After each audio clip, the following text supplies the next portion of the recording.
Investment, stocks, trading ప్రతి ఒక్క బిగినర్‌కి అందులో మనీ పెట్టేద్దాం, ఇందులో మనీ పెట్టేద్దాం, డబ్బులు డబుల్ అయిపోతాయి, ట్రిపుల్ అయిపోతాయి, 4 టైమ్స్ అయిపోతాయి అని చెప్పేసి చాలా ఆశలు ఉంటాయి. సో మనం ఏం చేస్తాము, పేరెంట్స్ దగ్గర డబ్బులు తీసుకొని దానిలో పెడతాం, దీనిలో పెడతాం, అంతా వేస్ట్ అయిపోతుంది. సో యాజ్ ఎ బిగినర్‌గా నేను ఏవైతే మిస్టేక్స్ చేశానో, ఏవైతే చేయకూడదో, ఏవైతే లెర్నింగ్స్ ఉన్నాయో నా లాస్ట్ 4 ఇయర్ ఇన్వెస్ట్మెంట్ స్ట్రాటజీ నుంచి అవన్నీ నేను మీతో ఈ రోజు వీడియోలో షేర్ చేసుకుంటున్నాను. సో ఈ వీడియో లాస్ట్ వరకు స్కిప్ చేయకుండా జాగ్రత్తగా చూడండి. అండ్ అలానే నా కోసం ఈ వీడియోని లైక్ చేసుకొని ఛానల్ సబ్స్క్రైబ్ చేసుకోండి. అండ్ మీ ఫ్రెండ్స్లో ఎవరికైనా ఉపయోగపడుతుంది అనిపిస్తుంటే వాళ్ళకి కూడా ఈ వీడియోని షేర్ చేయండి. Let's start with our video. So ఈ వీడియోని నేను 12 పార్ట్స్ కింద డివైడ్ చేశాను. ఫస్ట్ పార్ట్లో వస్తేప్పటికి నేను మాట్లాడతాను కాంపౌండింగ్ గురించి. సెకండ్ పార్ట్లో వస్తేప్పటికి నేను మాట్లాడతాను నా జర్నీ గురించి, అసలు నేను ఎలా చేసాను, మిస్టేక్స్ ఏంటి మొత్తం అంతా. థర్డ్ పార్ట్లో వస్తేప్పటికి అసలు స్టాక్ ఎక్స్చేంజ్ అంటే ఏంటి, అసలు స్టాక్స్ అంటే ఏంటి మొత్తం అంతా మనం అర్థం చేసుకుంటాం as a beginner. Fourth point వస్తేప్పటికి నేను ఒక ఎగ్జాంపుల్ తీసుకొని మీకు అర్థం చేపిస్తాను అసలు ఏంటి స్టాక్ మార్కెట్ అని చెప్పేసి. ఫిఫ్త్ వస్తేప్పటికి how much percent of your money అనేది మీరు ఇన్వెస్ట్ చేయాలి అనేది నేను చెప్తాను. సిక్స్త్ పాయింట్ వస్తేప్పటికి ఫిక్స్డ్ డిపాజిట్ అనేది ఒక చాయిస్ ఉంటుంది, అది దాని గురించి నేను చెప్తాను. సెవెంత్ పాయింట్ వస్తేప్పటికి నేను స్టాక్స్ ఎలాంటివి బై చేయాలి, ఎలా బై చేయాలి అనేది కూడా చెప్తాను. ఎయిత్ వస్తేప్పటికి మ్యూచువల్ ఫండ్స్ గురించి చెప్తాను. నైన్త్ వస్తేప్పటికి ఇండెక్స్ మ్యూచువల్ ఫండ్స్ గురించి చెప్తాను. 10th వస్తేప్పటికి యూఎస్ స్టాక్ ఆప్షన్స్ గురించి కూడా నేను చెప్తాను. 11th వస్తేప్పటికి నేను ఏదైతే యాప్లో ఇన్వెస్ట్ చేస్తానో నా పోర్ట్ఫోలియో అనేది నేను మీతో షేర్ చేస్తాను. 12th and main important point వస్తేప్పటికి ఫైనల్గా అసలు ప్రాసెస్ ఏంటి, ఎలా మనం ఇన్వెస్ట్మెంట్ అనేది బిగిన్ చేయొచ్చు ఏదైనా యాప్ ఇన్స్టాల్ చేసుకుని అని చెప్పేసి నేను చెప్తాను. So let's start with our first point, that is compounding. First and main important point, మీరు ఇన్వెస్ట్ చేసే కంటే ముందు బ్రెయిన్లో పెట్టుకోవాల్సిన విషయం ఏంటంటే, చూడండి ఎంత అర్లీగా స్టార్ట్ చేయగలిగితే అంత అర్లీగా స్టార్ట్ చేయండి. ఎంత తక్కువతో అయినా కూడా పర్లేదు. మీరు ఫర్ సపోజ్ 100 రూపీస్ ఉన్నాయా పర్ మంత్, 100 రూపీస్ పెట్టేయండి.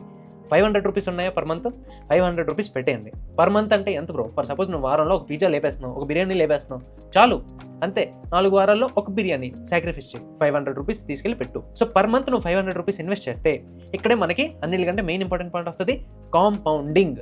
ఇప్పుడు ఫర్ సపోజ్ నీకు అదంతా ఎక్స్ప్లెనేషన్ ఇచ్చే కంటే కాంపౌండింగ్ గురించి నీకు డైరెక్ట్గా SIP క్యాలిక్యులేటర్ అని చెప్పేసి ఒకటి ఉంటుంది, అది వెళ్ళి గూగుల్లోనే కొట్టు. నేను మీతో షేర్ చేస్తున్నాను. సో గూగుల్లోకి వెళ్ళి SIP క్యాలిక్యులేటర్లోకి వెళ్ళి సో మంత్లీ ఇన్వెస్ట్మెంట్ నువ్వు 500 ఏదైతే ఉందో దాన్ని సెలెక్ట్ చేసుకొని SIP అని చెప్పేసి ఎక్స్పెక్టెడ్ రిటర్న్ వస్తేప్పటికి ఒక మ్యూచువల్ ఫండ్కి 12% ఉంటుంది. సో 12% నువ్వు ఇంకో 30 ఇయర్స్ వరకు నువ్వు అలా పెడుతూ వెళ్ళావనుకో, ఆ 500 రూపీస్ కాస్త 30 ఇయర్స్ వరకు పెడుతూ వెళ్ళావనుకో, అది ఎంత అవుతుందో తెలుసా, 17 lakhs అవుతుంది. 17 lakhs కదా బ్రో, ఇదేంది పెద్ద అమౌంట్ కాదు కదా ఎందుకని చెప్పేసి. నువ్వు పెడుతున్న ఇన్వెస్ట్మెంట్ కూడా అంత పెద్ద అమౌంట్ ఏం కాదు. సో ఇన్వెస్ట్మెంట్ అమౌంట్ కూడా మారుతుంటుంది. సో ఇప్పుడు ఫర్ సపోజ్ నువ్వు డైలీ 100 రూపీస్ పెడతావు అనుకో, సో డైలీ 100 రూపీస్ పెడితే నెలకి 3000 పెడతావు. సో నెలకి 3000 పెడితే నీకు 30 ఇయర్స్లో 1 crore రూపీస్ అనేది అవుతుంది. అది అర్థమవుతుందా? ఇది సేఫెస్ట్ అనమాట రిటర్న్స్. నేను చెప్తున్నాను మీకు అర్థమవుతుందా? రోజుకి 100 రూపీస్ అంతే. నాకు తెలుసు మీ పాకెట్ మనీ అంత ఉండదు, బట్ ఒకసారి జాగ్రత్తగా నన్ను వినండి. 500 రూపీస్ పెడుతూ స్టార్ట్ చేయండి. మీ దగ్గర ఎంత ఎక్స్ట్రా వస్తుందో అదంతా ఇన్వెస్ట్ చేయడం స్టార్ట్ చేయండి. నన్ను నమ్మండి, నిజంగా మీరు రిటర్న్స్ చూస్తారు. వెళ్ళి అక్కడ టెస్ట్ అండ్ ట్రైల్ చేయండి. ఒకసారి ఫర్ సపోజ్ ఆన్ యావరేజ్ మనం చూసుకుందాం, 15%తో గ్రో అయినా కూడా మీది ఏదైతే పర్ డే 100 రూపీస్ ఉందో అది కాస్త 2 crores అయిపోతుంది. ఇప్పుడు ఫర్ సపోజ్ మీరు 3000 ఇన్వెస్ట్ చేయమంటున్నా. ఇప్పుడు ఫర్ సపోజ్ మీది శాలరీ వస్తుంది 50,000. ఆ 50,000లో ఫర్ సపోజ్ మీరు 10,000 పెట్టారనుకోండి, పర్ మంత్ ఇన్వెస్ట్ చేస్తున్నారు. సో 10,000 కాస్త 30 ఇయర్స్లో 7 crores అవుతుంది. అంటే నువ్వు నెలకి 10,000 ఇన్వెస్ట్ చేస్తే అది 7 crores అవుతుంది. సో ఇవన్నీ లాంగ్ టర్మ్ అనమాట. ఇన్వెస్ట్మెంట్ ఎప్పుడు బాగుంటుంది, లాంగ్ టర్మ్. దాని గురించి మీరు ఇండెప్త్గా వీడియోస్ అనేవి చూస్తే కానీ మీకు అర్థం అవ్వు. బట్ ఒక ఓవరాల్ ఐడియా ఇవ్వాలని చెప్పేసి అయితే నేను ఈ వీడియోని కాంపౌండింగ్తో స్టార్ట్ చేశాను. ఇది యాజ్ అ బిగినర్గా మీరు అర్థం చేసుకోవాల్సిన విషయం. So first and main important point ఏంటి, స్టార్ట్ అర్లీగా. ఎందుకు? మీ దగ్గర ఎక్కువ టైం ఉంటుంది. ఎక్కువ టైం ఉంటే ఆ మనీ అనేది కాంపౌండ్ అయ్యి డబల్, ట్రిపుల్, 100x అయిపోద్ది. మీరు ఊహించినంత అయిపోద్ది మనీ. 18 years దాటగానే మీరు ఇన్వెస్ట్మెంట్ అనేది స్టార్ట్ చేసేయాలి. ఒకవేళ చేయకపోతే now is the best time. SIP అంటే మంత్లీ ఇన్వెస్ట్మెంట్ పెట్టేయండి. నెక్స్ట్ ఇంపార్టెంట్ పాయింట్ వస్తేప్పటికి మనీని తీయొద్దు. ఇన్వెస్ట్ చేస్తున్నారా, ఉన్నాయండి, దాన్ని బయటికి తీయొద్దు, అలా ఉంచేయండి. అండ్ థర్డ్ ఇంపార్టెంట్ పాయింట్ వస్తేప్పటికి దేనిలో ఇన్వెస్ట్ చేస్తున్నారు, ఏం చేస్తున్నారు, ఎలా చేసి వదిలేస్తున్నారు అనేది మొత్తం అంతా ఈ వీడియోని చూసిన తర్వాత చేయండి. సో ఇప్పుడు మన నెక్స్ట్ పాయింట్కి మూవ్ అవుతాం, that is nothing but my journey. ఇప్పుడు నా 18 years దాటగానే నేను కూడా ఇన్వెస్ట్మెంట్ చేయాలి, అది చేయాలి, ఎక్కడి నుంచి అని చెప్పేసి మొత్తం అన్ని రీసెర్చ్లు చేసేసాను. సో మీ ఆధార్ కార్డ్ ప్రకారం 18 years దాటితే you can invest, but below 18 years you cannot invest through your account. Me account ద్వారా మీరు ఇన్వెస్ట్ చేయలేరు, రైట్? సో ఇప్పుడు ట్రేడింగ్ ఏంటి, స్టాక్స్ ఏంటి, మ్యూచువల్ ఫండ్స్ ఏంటి అని చెప్పేసి చాలా వీడియోస్ చూసేవాడిని, బట్ ఏది అర్థమయ్యేది కాదు. సో ఏది అర్థమైనప్పుడు ఒకప్పుడు ఏంటంటే హాస్టల్లో రీఫండ్ వచ్చిందనమాట. బికాస్ ఆఫ్ కోవిడ్, హాలిడేస్, అది ఇది అని చెప్పేసి ఆన్లైన్ వల్ల రీఫండ్ వచ్చింది. సో ఇది మా ఇంట్లో వాళ్ళు నువ్వే ఉంచుకో అని చెప్పేసి చెప్పారు, 6,000 ఎంతో. సో నేను అప్పుడు ఏం చేశాను, some part of that money నేను గింబల్ స్టాండ్ ఒకటి కొనుక్కోవడానికి నేను వాడాను. అండ్ అది నా ఇన్వెస్ట్మెంట్ ఇంటూ మై సెల్ఫ్, అంటే నా యూట్యూబ్ కోసం ఇన్వెస్ట్ చేసుకున్నాను కొంచెం.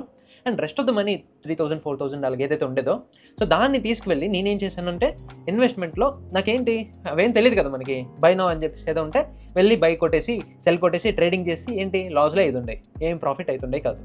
సో దాని తర్వాత ఓకే ఇవేవో మనకి తెలియదు కదా అని చెప్పేసి దాని తర్వాత కొంచెం సంపాదించడం స్టార్ట్ చేసినప్పుడు క్రిప్టో కరెన్సీ వచ్చింది. మా ఫ్రెండ్ చెప్పాడు, రే నువ్వు దీనిలో ఇన్వెస్ట్ చేయరా, రేపు పెరుగుతుందిరా డోజ్ కాయిన్ అని చెప్పేసి ఏదో కుక్క బొమ్మ అంట, కుక్క బిస్కెట్ బిట్ కాయిన్ అంట. సో దానిలో ఇన్వెస్ట్ చేశాను, పోయింది. 2,000 ఇన్వెస్ట్ చేస్తా, అది 1,000 వెళ్ళిపోయింది. సో దాని తర్వాత నాకు ఏమర్థమైందంటే దేనిలో ఇన్వెస్ట్ చేసినా కూడా వేస్టే. ఇంకా దీని తర్వాత ఇవన్నీ కాకుండా నేను వేరేవి అంటే లైక్లు కొడితే 10,000 వచ్చేస్తుంది, 1,000 వచ్చేస్తుంది అని చెప్పి చాలా చెప్పేవారు. ఇవన్నీ చేసేవాడిని గుడ్డోళ్ళగా. ఇవన్నీ చేసుకుంటే నేను డబ్బులు అనేవి పోగొట్టాను. సో ఏంటంటే నాకు అక్కడ అర్థమైన సీన్ ఏంటంటే డబ్బులు అనేవి ఊరికే రావు, కష్టపడాలి. ఒక జెన్యూన్ వేలో వెళ్తేనే మనం డబ్బులు అనేవి వస్తాయి. ఒకవేళ నీకు స్టాక్ మార్కెట్ నుంచి మనీ రావాలి అంటే ఒకటే వే, నువ్వు సూపర్ డూపర్గా దాని ఎక్స్పర్ట్ అయిపో. నువ్వు ప్రాఫిట్స్కి వస్తున్నావు అంటే పక్కన ఏదో ఒకటి లాస్లోకి వెళ్తున్నాడు అనేగా.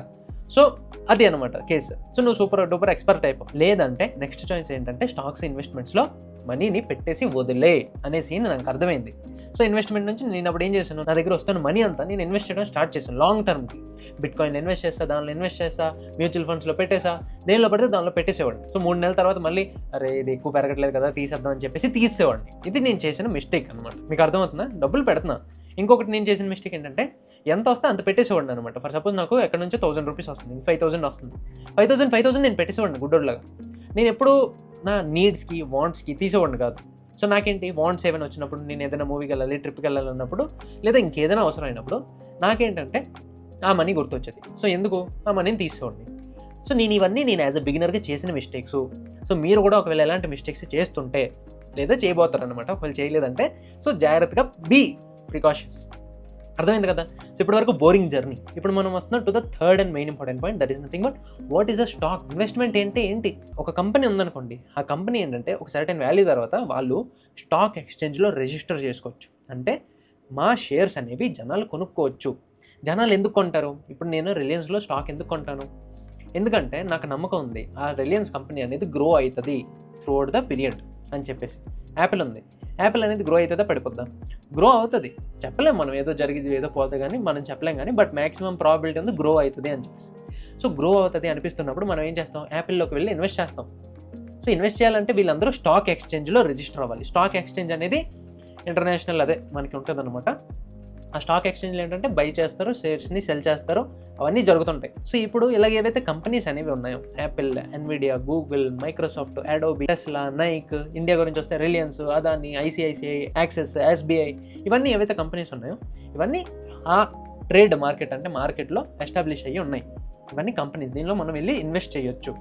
ఎందుకు ఇన్వెస్ట్ చేస్తున్నా ఆ కంపెనీస్ అనేవి గ్రో అయితే మన మనీ కూడా గ్రో అవుతుంది అని చెప్పేసి. ఇప్పుడు 4th పాయింట్కి వద్దాం. ఇప్పుడు మీరు ఏవైతే కంపెనీస్ గురించి చెప్పానో దీనిలో మీరు ఏదో ఒక బ్రాండ్ గురించి పిక్ చేసుకోండి. దేన్ని పిక్ చేసుకుంటారు? మేబీ ఎన్విడియా అవ్వచ్చు, ఎందుకంటే లేటెస్ట్గా ట్రెండ్ అవుతుంది. మేబీ యాపిల్ అవ్వచ్చు, లేదా మీరు రియల్లీ ఇండియన్ అయితే మేబీ ఫర్ సపోజ్ మీరు వాడుతున్న బ్యాంక్ కార్డ్ అవ్వచ్చు, ఎస్బీఐ అవ్వచ్చు. ఇప్పుడు ఏదో ఒక కంపెనీని పిక్ చేసుకోండి, యాపిల్. సో యాపిల్లో ఫర్ సపోజ్ నువ్వు $200 ప్రజెంట్ కరెంట్ వాల్యూ ఉంది, $200 షేర్ వాల్యూ. సో దీనిలో ఫర్ సపోజ్ నువ్వు సర్టెన్ అమౌంట్ ఆఫ్ వాల్యూ అనేది నువ్వు షేర్ కొనొచ్చు, 0.1% ఎంతో కొంత. ఇప్పుడు ఎప్పుడైతే ఈ $200 కాస్త 10 years తర్వాత $2,000 అయిపోద్దో నీ మనీ కూడా ఏమవుతుంది, 10 times అనేది పెరిగిపోద్ది. అర్థమవుతుందా? 200 నుంచి 2000 10 times పెరిగింది కదా. స్టాక్ ఎక్స్చేంజ్లో ఇవన్నీ జరుగుతుంటాయి అనమాట. ఈ ట్రేడింగ్, ఇవన్నీ కంపెనీస్ని బై చేయడం, కంపెనీలో షేర్స్ని బై చేయడం, అమ్మేయడం, ఇవన్నీ. ఇప్పుడు మనం డైరెక్ట్గా ఇన్వెస్ట్మెంట్కి వచ్చేద్దాం. ఇప్పుడు అర్థమైపోయింది బ్రో, మాకు ఏవో కంపెనీస్ ఉంటాయి అవన్నీ ఓకే అని చెప్పేసి మీకు సీన్ అర్థమైంది. ఇప్పుడు దీని తర్వాత మనం డైరెక్ట్గా భయ్యా నా దగ్గర 500 ఉంది, దేనిలో ఇన్వెస్ట్ చేయాలో చెప్పు. అలా వెళ్ళదు బ్రో. నేను మళ్ళీ మీకు ఒక క్లారిటీ పాత్ అనేది ఇస్తాను. ఎంత % అనేది ఇన్వెస్ట్ చేయాలనేది ఫస్ట్ తెలుసుకోండి. ఎందుకంటే ఇప్పుడు నీ దగ్గర 500 ఉంది, 500 ఇన్వెస్ట్ చేసావు అనుకో, నీకు అవసరం వచ్చింది అనుకో సడన్గా, నువ్వు అవి తీయకూడదు. అది first and main important rule మనం మాట్లాడుకున్నాం కదా. సో అది ఫాలో అవ్వాలి నువ్వు ఖచ్చితంగా. స్వరూపాన్ని కోసం నువ్వు ఫాలో అవ్వాలి. స్వరూపాన్ని చెప్పింది విను, సక్సెస్ అవుతావు. ఇప్పుడు నువ్వు ఏదైతే 500 ఉందో, లేదా నీకు ఎంతైతే మంత్లీ వస్తుందో, 3,000 రూపీస్ పాకెట్ మనీ ఇస్తున్నారనుకో, ఆ 3,000లో మేబీ నువ్వు ఖర్చులు ఎక్కువ పెట్టావు, ఓకే అవన్నీ ఓకే, కానీ 500 వరకు ట్రై చేయి సేవ్ చేయడానికి, ఇన్వెస్ట్ చేయడానికి. మ్యాక్సిమం ఎంతవరకు చేయగలవో అంత అనేది ట్రై చేయి. కానీ నీ అవసరాలకి దీనికి అక్కడ నుంచి తీయకూడదు, దాని వైపు అసలు వెళ్ళకూడదు, దాన్ని మర్చిపోవాలి అంతే, ఇన్వెస్ట్ చేసి మర్చిపోవాలి. ఇప్పుడు నెక్స్ట్ ఫిక్స్డ్ డిపాజిట్ అనమాట. సో ఫిక్స్డ్ డిపాజిట్ అంటే ఏంటి? మన పేరెంట్స్ అవ్వచ్చు లేదా వాళ్ళందరూ బలంగా నమ్మేది ఏంటంటే full safety. So 6 or 7% returns అనేది వస్తుంది అనమాట ఫిక్స్డ్. సో ఫిక్స్డ్ డిపాజిట్ ఏంటంటే FD అని చెప్పేసి కూడా అంటాం అనమాట. ఇందులో ఫర్ సపోజ్ మనం మనీ అనేది పెడితే లాంగ్ టర్మ్గా ఇందులో ఫర్ సపోజ్ మనం మనీ అనేది ఓకే నేను 5 yearsకి ఉంచేస్తున్నా అని చెప్పేసి ఒక టర్మ్ ప్లాన్ అనేది ఉంటుంది అనమాట. ఆ ప్లాన్లో మీరు తీసేసుకున్నారు అనుకోండి, ఆ ప్లాన్లో ఈ మనీ ఏదైతే మీరు ఇన్వెస్ట్ చేస్తున్నారో పర్ ఇయర్ 10,000 అవ్వచ్చు, అది కాస్త ఎవ్రీ ఇయర్ వాళ్ళు చెప్తారనమాట ఓకే 6%తో ఇంక్రీజ్ అవుతుంది. ఫిక్స్డ్ డిపాజిట్ అంటే మనం ఫిక్స్డ్గానే ఇంక్రీజ్ అవుతుంది, అంతేగాని సడన్గా యాప్లు అనేది ఈరోజు ఎలా పెరిగిపోయింది కాబట్టి ఫిక్స్డ్ డిపాజిట్లో నువ్వు పెరిగింది ఎలా పెరిగిపోద్ది అని చెప్పేసి ఏముండదు. ఫిక్స్డ్ అమౌంట్ ఆఫ్ మనీ అనేది రిటర్న్స్ అనేది ఇస్తుంది. సో 6% పెరగడం అంటే చాలా తక్కువ అనమాట. అంటే నువ్వు 10,000 ఈరోజు పెడితే నెక్స్ట్ ఇయర్కి కాస్త అది ఎంత అవుతుంది, 10,600 అయ్యిద్ది. సో అలాంటి వీటిలో మనం ఇన్వెస్ట్ చేయొద్దు, ఎందుకంటే మనం బిగినర్స్, మన దగ్గర రిస్క్ తీసుకోవడానికి ఎక్కువ కెపాసిటీ ఉంది. సో ఫిక్స్డ్ డిపాజిట్ అంటే అది అర్థమైంది కదా, దాన్ని పక్క నుంచి పడేయండి, ఇంకా పక్కన పడేయండి లిస్ట్లో. ఇప్పుడు నెక్స్ట్ మెయిన్ ఇంపార్టెంట్ పాయింట్ వస్తేప్పటికి స్టాక్స్. సో స్టాక్స్ నేను ఎలాగైతే చెప్పానో ఏదో ఒక కంపెనీ, ఇప్పుడు నా దగ్గర పక్కనే లేదు తీసుకోవడానికి, బట్ మీరు విజువలైజ్ చేసుకోండి. ఇప్పుడు ఏదో ఒక కంపెనీ తీసుకొని నీకు దాని మీద నమ్మకం ఉంది అన్నప్పుడు నువ్వేం చేయొచ్చు అంటే దానిలో ఇన్వెస్ట్ చేయొచ్చు. సో స్టాక్స్లో ఇన్వెస్ట్ చేస్తున్నప్పుడు నీకు దగ్గర డిఫరెంట్ ఆప్షన్స్ అనేవి ఉంటాయి అనమాట. అంటే ఫర్ సపోజ్ నువ్వు స్టాక్లో ఈరోజు పెట్టే పొద్దున్న ప్రతిరోజు మార్నింగ్ 9:15 నుంచి ఈవినింగ్ 3:15 అలా టైం వరకు స్టాక్ అనేది ట్రేడింగ్ అనేది చేసుకోవచ్చు అనమాట. సో ఈ టైంలో మీరు ఏం చేయొచ్చు అంటే ఏదో ఒక యాప్ ఓపెన్ చేసుకొని, ఇన్వెస్ట్మెంట్ యాప్, అది కూడా నేను మీకు చెప్తాను, ఓపెన్ చేసుకొని మీరు డైరెక్ట్గా ఇన్వెస్ట్ చేసేయచ్చు. ఇన్వెస్ట్ చేసిన తర్వాత మధ్యాహ్నంకే ఫర్ సపోజ్ అది పెరిగింది అనుకోండి, మళ్ళీ సెల్ చేసేయచ్చు. అంటే ఫర్ సపోజ్ మీరు 1000 పెట్టారు, అది 1050 అయింది మధ్యాహ్నానికి, సో దాన్ని మీరు తీసేయచ్చు, 50 రూపీస్ ప్రాఫిట్ అవుతుంది. కానీ మోస్ట్లీ ఛాన్సెస్ ఏముంటాయి తెలుసా, మీకు ఇక్కడ throughout the world computers algo tradings అనేవి జరుగుతుంటాయి. అంటే మషిన్స్ అనేవి ట్రేడింగ్ చేస్తుంటాయి. సో ఆ రోజులో అవి ఏవైతే ట్రేడింగ్స్ చేస్తుంటాయి వాటితో మీరు పోరాడలేరు. ఖచ్చితంగా మీరు 1000 పెట్టి మీరు సెల్ చేసేస్తామంటే పోతాయి, మళ్ళీ మీరు పెడితే ఖచ్చితంగా పోతాయి. చెప్తున్నాను కదా 1000, నేను ఇంకా సింపుల్ కేసు చెప్తున్నాను. 1,00,000లో పెట్టే వాళ్ళు ఉంటారు. సో 1,00,000 పెడతారు అనుకోండి, వెంటనే కసక్ అని చెప్పేసి పడిపోద్ది అనమాట వాల్యూ. సో మనకి తెలియదు కూడా. సో అలాంటివి జరుగుతుంటాయి అనమాట. సో మీరేం చేస్తారంటే యాజ్ అ బిగినర్గా స్టాక్స్లో కూడా ఎక్కువ రిస్క్ తీసుకోవద్దు. యాపిల్ ఉంది, యాపిల్లో నేను పెట్టేసి లాంగ్ టర్మ్ వరకు వదిలేస్తాను అని చెప్పేసి అనుకుంటే మాత్రమే పెట్టండి. అది మేబీ స్టార్టింగ్లో తగ్గొచ్చు, కానీ ఇన్ లాంగ్ టర్మ్ పెరుగుతుంది. అర్థమవుతుందా? రిలయన్స్లో పెడుతున్నారు, పెట్టండి, లాంగ్ టర్మ్కి వదిలేయండి. ఈ రోజే నాకు పెరుగుతుంది, రేపటికి పెరుగుతుంది, తీసేద్దాం అని చెప్పేసి అలాంటి ఆశతో పెట్టొద్దు. దాన్ని అసలు చూడొద్దు కూడా, ఆ చార్ట్ని చూడొద్దు, ఏమీ చేయొద్దు. చెప్తున్నా కదా, నేను మీకు అన్ని చూపించి కూడా చెప్తాను. ఇప్పుడు ఇది స్టాక్స్ గురించి. స్టాక్స్ అయిపోయింది కదా, స్టాక్స్ మీరు ఏ రోజు అయితే కొన్నారో ఆ రోజు అమ్మేసుకోవచ్చు, ఎప్పుడైనా అమ్మేసుకోవచ్చు, మీ ఇష్టం. ఇప్పుడు ఇవేవైతే స్టాక్ ఉందో ఇది యాపిల్. ఇప్పుడు ఫర్ సపోజ్ నీకు యాపిల్ మీద నమ్మకం ఉంది, HDFC మీద నమ్మకం ఉంది, రిలయన్స్ మీద నమ్మకం ఉంది, లేదా ఇండియా కంపెనీస్ కొన్ని తీసుకుందాం, ఒక 10-15 కంపెనీస్ ఉన్నాయి, దీంట్ల మీద నీకు నమ్మకం ఉంది. సో ఇప్పుడు ఈ 10-15 కంపెనీస్ని నువ్వు ఎప్పటికప్పుడు అనలైజ్ చేస్తూ, ఇన్వెస్ట్ చేస్తూ, సెల్ చేస్తూ అవన్నీ ఉండే కంటే మ్యూచువల్ ఫండ్స్ అనేవి నీకు దారిలోకి వస్తాయి. So here we comes to our 8th point, that is mutual funds. సో ఇప్పుడు మ్యూచువల్ ఫండ్ బేసిక్ ఏంటంటే, ఇప్పుడు మనం ఇండియాలో కొన్ని కంపెనీస్ తీసుకుందాం, రిలయన్స్ ఉంది, అదానీ ఉంది, లేదా దాని తర్వాత HDFC ఉంది, ICICI, ఇలాంటి బ్యాంక్ కంపెనీస్, ఇంకా చాలా డిఫరెంట్ కంపెనీస్ అనేవి ఉంటాయి అనమాట. ఈ కంపెనీస్ అన్నీ ఉన్నాయి. ఇన్ని కంపెనీస్లో మీరు దేనిలో ఇన్వెస్ట్ చేయాలి నీకు తెలుసు, అవి టాప్ కంపెనీస్ అని చెప్పేసి తెలుసు, కానీ ఇంకా ఉంటాయి కదా మంచివి. సో ఆ మంచి కంపెనీస్ అనేవి ఎలా ఐడెంటిఫై చేయాలి, ఏం చేయాలి, అవన్నీ చెప్పేసి నీకు డౌట్స్ ఉంటాయి. సో అవన్నీ ఫర్ సపోజ్ నీ టైం అంతా పెట్టుకొని అవన్నీ చూసుకొని అనలైజ్ చేసుకొని అవన్నీ చేసే కంటే ఇక్కడ మన దగ్గర ఒక మ్యూచువల్ ఫండ్ అనేది వచ్చేస్తుంది అనమాట. సో మ్యూచువల్ ఫండ్ అంటే ఒక కంపెనీ అనుకోవచ్చు మనం, అంటే మీరు స్టాక్స్ ఉన్నాయి, స్టాక్స్ మీరు, ఈ మధ్యలో మ్యూచువల్ ఫండ్ అనేది వస్తుంది. సో మీ దగ్గర డబ్బులు తీసుకొని ఈ మ్యూచువల్ ఫండ్ ఏం చేస్తుందంటే మార్కెట్లో ఇన్వెస్ట్ చేస్తుంది. మొత్తం అంతా ఇన్వెస్ట్ చేస్తుంది అంటే కాదు, 1% some percent of your money అనేది ఉంచుకుంటుంది. ఎందుకు? మీకోసం ఇన్వెస్ట్ చేస్తుంది కదా, రిస్క్ తీసుకుంటుంది, అనలైజ్ చేస్తుంది, ఆ కంపెనీలో ఈ కంపెనీలో ఇన్వెస్ట్ చేస్తుంది.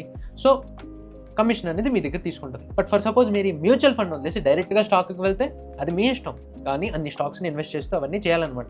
అవన్నీ చేసే కంటే ఈ మ్యూచువల్ ఫండ్లో ఇన్వెస్ట్ చేస్తే వీళ్ళే మీకోసం ఇన్వెస్ట్ చేసి పెడతారు. సో ఈ మ్యూచువల్ ఫండ్ కూడా ఏవైతే పోర్ట్ఫోలియో ఉంచుకుందో, ఓకే నేను 10 కంపెనీస్ ఉన్నాయి, ఈ 10 కంపెనీస్లోనే ఇన్వెస్ట్ చేస్తుంటా, ఏవైతే నాకు వస్తున్నాయో డబ్బులు దీన్ని దానిలోనే ఇన్వెస్ట్ చేస్తాను. సో ఎప్పుడైతే ఫర్ సపోజ్ ఏదైనా కంపెనీకి ఏదైనా జరిగితే మార్చుకొని అది ఇటు చేంజెస్ అనేవి ఇంటర్నల్గా చేసుకుంటుంది.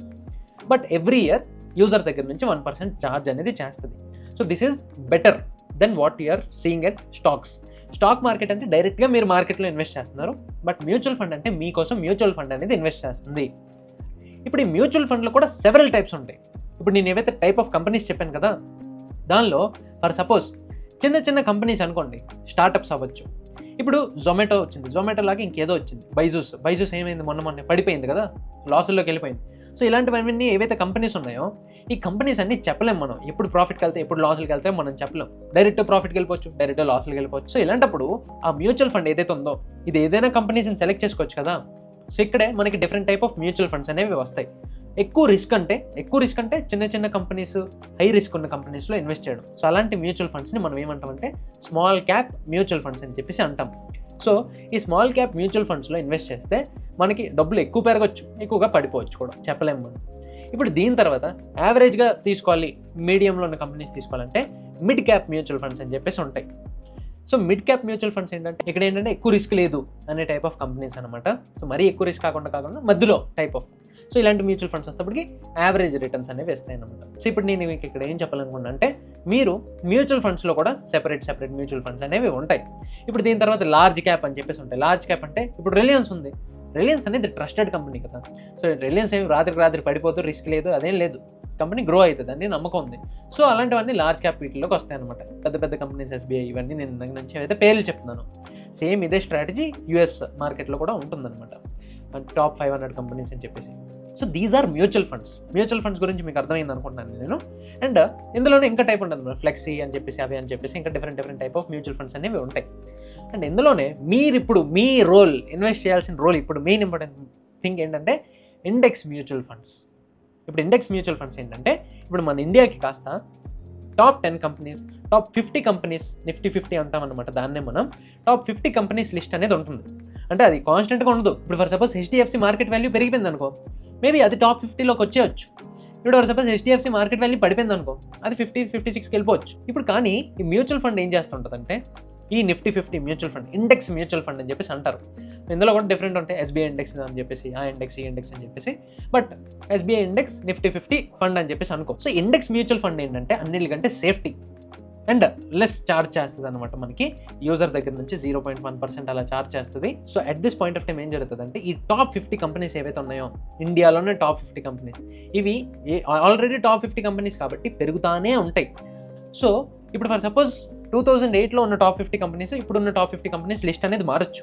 కానీ టాప్ 50 అంటే ఏంటి, వాల్యూలో చాలా ఎక్కువ అని చెప్పేసే కదా. సో వాటి యొక్క వాల్యూ ఏదైతే ఉందో ఆ వాల్యూ అనేది పెరుగుతానే ఉంటుంది. అంతెందుకు, నేను ఇన్వెస్ట్మెంట్ స్టార్ట్ చేసినప్పుడు, అంటే తీసేస్తున్నప్పుడు 18 years అప్పుడు నేను 15,000 రూపీస్ ఉండేదన్నమాట. 13,000 నుంచి 15,000 వరకు ఉండేదన్నమాట నిఫ్టీ 50 ప్రైస్, నాకు గుర్తుంది ఇంకా. అండ్ నేను ఇప్పుడు ప్రజెంట్ చూస్తున్నప్పుడు 23,000 కూడా దాటేసే టైమ్స్ నేను చూశాను. సో అంత వాల్యూ వరకు వెళ్ళిపోయింది అనమాట. సో ఒకవేళ ఫర్ సపోజ్ మీరు దేనిలో అయినా ఇన్వెస్ట్ చేసి ఉంటే అంత మనీ అనేది పెరుగుతుంది చాలా, రైట్, ఆల్మోస్ట్ ఒక 30% వరకు మేబీ మనం చెప్పలేం. కోవిడ్ తర్వాత కూడా చాలా డ్రాస్టిక్గా పెరిగాయి అనమాట. సో మనం చెప్పలేం. కానీ ఈ టాప్ 50 కంపెనీస్ ఏవైతే ఉన్నాయో సేఫెస్ట్. సో ఇప్పుడు మీరు యాజ్ ఎ బిగినర్ దేనిలో ఇన్వెస్ట్ చేస్తారు, ఇన్ని చెప్పాను నేను మీకు, దేనిలో ఇన్వెస్ట్ చేస్తారు. సో ఇవేవైతే ఇండెక్స్ మ్యూచువల్ ఫండ్స్ ఉంటాయో దీనిలో మీరు ఇన్వెస్ట్ చేయొచ్చు. అర్థమవుతుందా? ఎలా బ్రో, ఏంటి బ్రో నువ్వు ఎంత చెప్పగానే నాకు ఏం అర్థం అవ్వట్లేదు అనే పాయింట్ ఆఫ్ టైంలో ఉంటారు మీరు. పర్లేదు, మీరు ఒకసారి వెళ్ళి రీసెర్చ్ చేయండి, ఇంకొంచెం రీసెర్చ్ చేసి అప్పుడు వచ్చి మళ్ళీ వీడియో చూడండి. అప్పుడు మీకు ఇంకొంచెం అర్థమైంది, ఓకే స్వరూప్ అన్ని ఇది చెప్పాలనుకుంటున్నారా అని చెప్పేసి. మీరు డైరెక్ట్ బ్లైండ్ బిగినర్ అంటే మీకు ఈ టాపిక్స్ అర్థం చేసుకోవడానికి టైం పడేస్తుంది. దీన్ని ఇన్వెస్ట్ చేయడం నెక్స్ట్ స్టెప్ అనమాట. సో నేను మీకు అవన్నీ ఈ వీడియోలోనే అయిపోతాయి అనమాట. ఇప్పుడు నెక్స్ట్ యూఎస్ స్టాక్స్. సో ఇప్పుడు మనం ఎలాగ ఇన్వెస్ట్ చేస్తున్నాం, యూఎస్లో కూడా కంపెనీస్ అనేవి ఉన్నాయి కదా, అవే కదా మరి మొత్తం వరల్డ్ లీడ్ చేస్తున్నాయి. మన దగ్గర ఫోన్ ఉందంటే యాపిల్ ఫోన్, యూఎస్ మనం ఏదైనా వాడుతున్నాం అంటే యూఎస్. సో ఇప్పుడు ఇవన్నీ మనం యూఎస్ వాడుతున్నప్పుడు యూఎస్ దానిలో కూడా ఇన్వెస్ట్ చేసుకోవచ్చు కదా. యూఎస్ కంపెనీస్ ఎలాగ పెరుగుతాయి, ఇంకా ఫాస్ట్ పెరుగుతాయి. అండ్ పెరుగుతుంటే అక్కడ డాలర్ ప్రైస్ కూడా పెరుగుతుంటుంది. సో డాలర్ ప్రైస్ పెరగడం వల్ల మన మనీ అనేది ఎక్కువ పెరుగుతుంది అనమాట యూఎస్ స్టాక్స్లో ఇన్వెస్ట్ చేయడం వల్ల, సింపుల్గా చెప్పాలంటే. సో యూఎస్ స్టాక్స్లో కూడా మీరు ఇన్వెస్ట్ చేసుకోవచ్చు. సింపుల్, ఏదైతే మన స్టాక్స్ చూసామో సేమ్ కాన్సెప్ట్ ఇక్కడ కూడా వస్తుంది. సో ఇప్పుడు మనం 11th పాయింట్కి వచ్చేసాం. దట్ ఈస్ నథింగ్ బట్ నేను వాడిన యాప్, మన పోర్ట్ఫోలియో, మన ఇన్వెస్ట్మెంట్స్ ఇవన్నీ. సో నేను మీకోసం ఇక్కడ స్క్రీన్ అనేది చూపిస్తుంటాను. ఈ స్క్రీన్లో ఇప్పుడు మీరు చూసుకోవచ్చు ఇండ్ మనీ, ఐఎన్డి మనీలో నేను ఇన్వెస్ట్ చేస్తాను. ఫస్ట్ నేను పేటిఎం మనీలో ఇన్వెస్ట్ చేసా, కైట్ జెరోదాలో ఇన్వెస్ట్ చేసా, దాని తర్వాత కాయిన్ డీసీఎక్స్లో స్టాక్స్ పెట్టా, అదే మన బిట్ కాయిన్ వీటిలో పెట్టా, క్రిప్టోలో. దాని తర్వాత ఇప్పుడు ప్రెజెంట్ యూఎస్ స్టాక్స్లో పెడదామని చెప్పేసి ఐఎన్డి మనీకి వచ్చేసి సెటిల్ అయ్యా. దానిలోనే మ్యూచువల్ ఫండ్స్ పెట్టుకుంటున్నా, ఇన్వెస్ట్మెంట్స్ అన్నీ చేసుకుంటున్నా. సో ఇప్పుడు ఇక్కడ చూసుకోండి, ఐఎన్డి మనీ ఓపెన్ చేసి ఇక్కడ మీరు చూసుకోవచ్చు. నా డాష్ బోర్డ్కి వెళ్తాను ఫస్ట్ ఆఫ్ ఆల్. సో నా డాష్ బోర్డ్కి వెళ్తే నేను మీకు ఇక్కడ నేను ఏవైతే చెప్పానో మీకు అవన్నీ ఇక్కడ కనబడతాయి. ఐఎన్డి స్టాక్స్ అంటే ఇండియా స్టాక్స్, దాని తర్వాత యూఎస్ స్టాక్స్, దాని తర్వాత మీకు మ్యూచువల్ ఫండ్స్ కనబడతాయి, దాని తర్వాత మీకు ఫిక్స్డ్ డిపాజిట్ కూడా కనబడుద్ది, దాని తర్వాత మీకు ఇంకేం ఉండవులే నేను ఇన్వెస్ట్ చేసినాయి, బట్ ఇంకా చాలా డిఫరెంట్ టైప్ ఆఫ్ ఇన్వెస్ట్మెంట్స్ ఉన్నాయి. ఇక్కడ ట్రాక్ చేసుకోవచ్చు ఇండి మనీలో. బట్ ఫస్ట్ ఆఫ్ ఆల్ నేను మాట్లాడుకున్న స్టాక్స్ గురించి చూసేద్దాం. సో స్టాక్స్లో చూసుకుంటే నేను మొన్న మన బీజేపీ వల్ల ఏదో జరిగింది అన్నప్పుడు నేను వెళ్ళి ఏం చేశాను, లెస్లోకి వెళ్ళిపోయినప్పుడు నేను వెళ్ళి ఇన్వెస్ట్ చేశాను అనమాట. అరౌండ్ 80,000 వరకు ఇన్వెస్ట్ చేశాను అనమాట. 80,000 వరకు ఇన్వెస్ట్ చేసినప్పుడు అలా పెట్టి వదిలేసాను. ఇంకా నేను 10 సంవత్సరాల వరకు వదిలేస్తాను అని చెప్పేసి వదిలేసాను నేను దాన్ని. సో అది కాస్త ఇప్పుడు పెరిగింది చూసారా. సో దీనిలో మీరు ఇన్వెస్ట్ చేసుకోవచ్చు. సో ఇప్పుడు ఇది మన స్టాక్స్ గురించి. ఇక్కడ మీకు గ్రాఫ్ అనేది కనబడుతుంది అనమాట. 1 ఇయర్లో ఎంత చేంజ్ అయ్యింది అనేవన్నీ ఇక్కడ కనబడతాయి. సో యాప్ను కొంచెం అర్థం చేసుకోవాలన్నమాట. కొంచెం అటు ఇటు చేసి ఏదైనా బై చేయాలంటే కింద ఆప్షన్ ఉన్నది కదా, బై, మీ ఫోన్పే నుంచి మనీ ట్రాన్స్ఫర్ చేసుకొని చేయొచ్చు. కానీ యాప్ ఓపెన్ చేసి ఇంకో ప్రాసెస్ ఉంటుంది బిగినర్కి, అది కూడా నేను చెప్తాను. రైట్, ఇప్పుడు దీని తర్వాత మళ్ళీ మనం డాష్ బోర్డ్కి వచ్చేస్తే ఇక్కడ మనకి యూఎస్ స్టాక్స్ అనేవి ఉన్నాయి. యూఎస్ స్టాక్స్కి వస్తే చూసుకోవచ్చు. ఇక్కడ నేను 6% పెరిగింది. కానీ యాపిల్లో నేను ఇన్వెస్ట్ చేశాను. యాపిల్లో నేను ఇన్వెస్ట్ చేసినప్పుడు $125 ఇన్వెస్ట్ చేస్తే $145కి వెళ్ళింది, $20 పెరిగింది. Right, so almost $19.7. సో ఇదన్నమాట యూఎస్ స్టాక్స్ గురించి. దీని తర్వాత మ్యూచువల్ ఫండ్స్ అనేది నేను ప్రతి మంత్ ఎంత ఇన్వెస్ట్ చేయాలి అని చెప్పేసి పెట్టుకున్నాను. అండ్ మీతో పాటు నేను కూడా ఇండెక్స్ ఫండ్స్లో ఇన్వెస్ట్ చేయడం నేను ఇప్పటి నుంచి స్టార్ట్ చేస్తాను. సో మీరు కూడా నాతో పాటు స్టార్ట్ చేయొచ్చు. రైట్, సో ఈ మ్యూచువల్ ఫండ్స్ గురించి కూడా చూసుకోవచ్చు. ఇక్కడ మొత్తం అన్ని సేమ్ కనబడుతుంటే కొంచెం అటు ఇటు వెళ్ళొచ్చు, మీరు అటు ఇటు చేసుకొని మీరు మొత్తం అంతా తెలుసుకోవచ్చు. రైట్, దీని తర్వాత ఫిక్స్డ్ డిపాజిట్. సో మ్యూచువల్ ఫండ్లో ఏమంటాయంటే మంత్లీ ఎస్ఐపి, మంత్లీ మీరు ఎంత కట్ అయిపోవాలి, ఆటోమేటిక్ డెబిట్ అని పెట్టి చేసుకోవచ్చు అనమాట. ఆటో డెబిట్ అది కూడా చేసుకోవచ్చు. ఇక్కడ కిందకి వెళ్తే మీకు అన్ని కనబడతాయి, small cap, large cap, mid cap అని చెప్పేసి డిఫరెంట్. సో ఇవి నేను చెప్పాను కదా, మీకు ఎక్స్ప్లెయిన్ చేశాను. దాని తర్వాత ఇండెక్స్ ఫండ్స్ చూసుకోవచ్చు. నిఫ్టీ 50, నిఫ్టీ నెక్స్ట్ 50 అని చెప్పేసి కొన్ని డిఫరెంట్ ఫండ్స్ అనేవి ఉన్నాయన్నమాట, మ్యూచువల్ ఫండ్స్. వీటిలో మీరు ఇన్వెస్ట్ చేసుకోవచ్చు. దీని తర్వాత ఫిక్స్డ్ డిపాజిట్ ఇక్కడ మీరు చూసుకోవచ్చు. డిఫరెంట్ ఉన్నాయి. 8% ఇస్తుంది అంటుంది ఒకటి.